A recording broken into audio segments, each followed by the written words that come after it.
se le acabó. Y no brilló en la música, brilló en otras artes. Vemos a Gabriel García Márquez esencialmente como un literato, como un escritor, como un narrador, pero no, Gabriel García Márquez es mucho más que un novelista, que un escritor o literato, es un intelectual en el sentido íntegro del término, un trabajador intelectual, un creador. El trabajador intelectual, cuando logra altos niveles de especialización y de especificidad, que es la sustancia de la especialización, la especificidad, el intelectual pues trasciende las clasificaciones convencionales de las artes.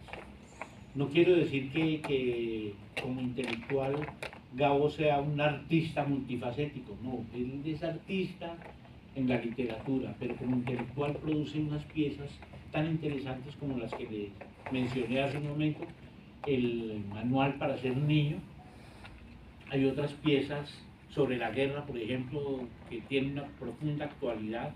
Todos los días ahora con la tragedia de Palestina deberíamos estar releyendo El cataclismo de Damocles, un discurso que pronunció Gabo después de haber ganado el premio Nobel. El premio Nobel creo que sí fue después, no estoy seguro, tendría que verificar.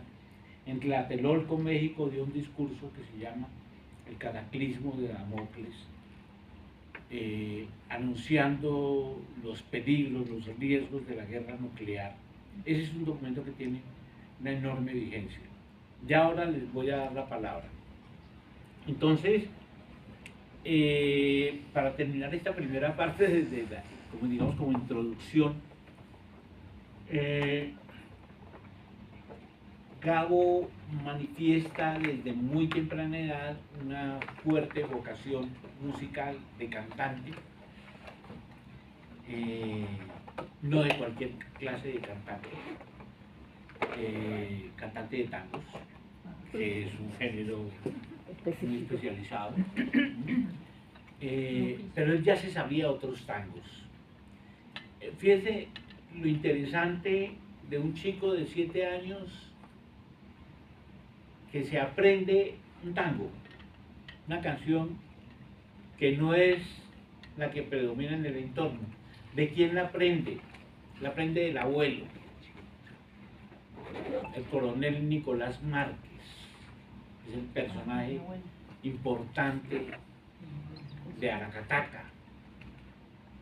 Él es amigo del señor Daconte, el dueño del cine, tío de nuestro amigo Eduardo Márceles Daconte. Y al cine de Aracataca llegaban películas que probablemente no llegaban a los pocos cines que habría en Bucaramanga en 1934. Aracataca era una ciudad avanzada, tenía energía, tenía acueducto, tenía maquinaria, tenía tren, tenía cines, tenía discotecas, había música, ¿no? Había radio y había muchos extranjeros. Era una ciudad cosmopolita, metida en medio de la selva, al borde de la ciénaga, entre la ciénaga y el corazón de la zona bananera. Y era cosmopolita porque allí estaba enfrente pues, el emporio de la compañía norteamericana bananera que produjo la famosa masacre de diciembre de 1928. Entonces es en ese contexto en el que se aprende un chico de 7 años un tango, se somete al proceso, para algunos ridículo, innecesario, etcétera, de ser disfrazado. Es todo un proceso de diseño, etcétera, confección, ensayos, en fin. Y el tipo sale con una seguridad sorprendente y canta cuesta abajo en mi rodada, mis ilusiones quebradas ya no las puedo. la. Ese muchacho después, ¿cómo es que se va a convertir en escritor? Lo veremos en el siguiente capítulo. Si hay preguntas, comentarios, inquietudes hasta el momento, pues las escucho. A mí me parece que García Márquez, a raíz de que por circunstancias se tuvo que apartar de la música, las palabras le empezaron a sonar musicalmente, porque viendo los escritos, algunos escritos de Gaby, es muy musical, muy rítmico, muy puesta, ilumina eso, se ilumina con cierta musicalidad interior ahí. Muy bien. ¿Algún otro comentario? Yo diría, para complementar aquí lo que dice el maestro, lo que pasa es que como Gabo fue poeta, ya, él en el colegio empezó a escribir poesía. Bueno, de pronto hay gente que no sabe que él hizo ese género de poesía y después fue que ya lo dejó y empezó a escribir cuentos y después fue que empezó los ensayos y después fue que se metió en el género de la novela. Pero tiene unos poemas muy bonitos, ¿ya? Y él siguió siendo admirador de los cantantes, por eso él fue un gran amigo de todos los juglares antiguos y él fue el promotor del primer festival vallenato que lo hicieron, por cierto, lo hicieron en Aracataca, después lo hicieron en Ciénega y después la gente de Valledupar dijo vamos a hacerlo allá, vamos a rotarlo, y lo hicieron allá y entonces se apoderaron del festival, por lo que Alfonso López también era de los integrantes, pero Gabriel García Márquez fue de los primeros promotores del Festival Vallenato y él era un admirador del vallenato y amigo de todos los juglares y él decía que 100 años de soledad era el vallenato más extenso que se había escrito, que eso lo había escrito él, que eso era un vallenato. Entonces por eso es que la escritura de él tiene mucho que ver con la poesía y tiene ese ritmo, esa musicalidad. Eso no es extraño. El profesor aquí que es músico, pues él pudo ver eso. Ya. Bueno, muy bien.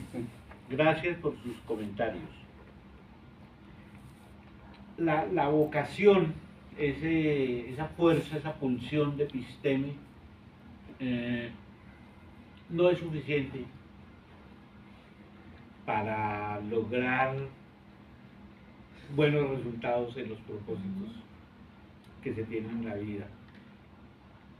Son necesarias, y este es el segundo aspecto que trabaja Gabo en este texto que les menciono, Manual para ser niño, tener aptitudes. Si la vocación es congénita, las aptitudes pues tienen una base material, pero se desarrollan a través del ejercicio, del entrenamiento, de la disciplina, de la constancia. Pero estos dos componentes tienen que juntarse, la vocación y la aptitud. Si hay vocación y se cuenta con las aptitudes, pues vamos a lograr probablemente. Si se tiene la vocación, pero no se tienen las aptitudes, pues va a ser una desgracia. Y si no se tiene vocación, pero se tienen las aptitudes, pues...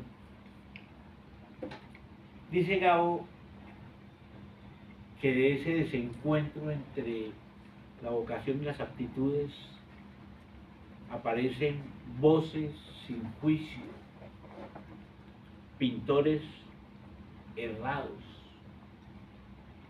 músicos sin educación.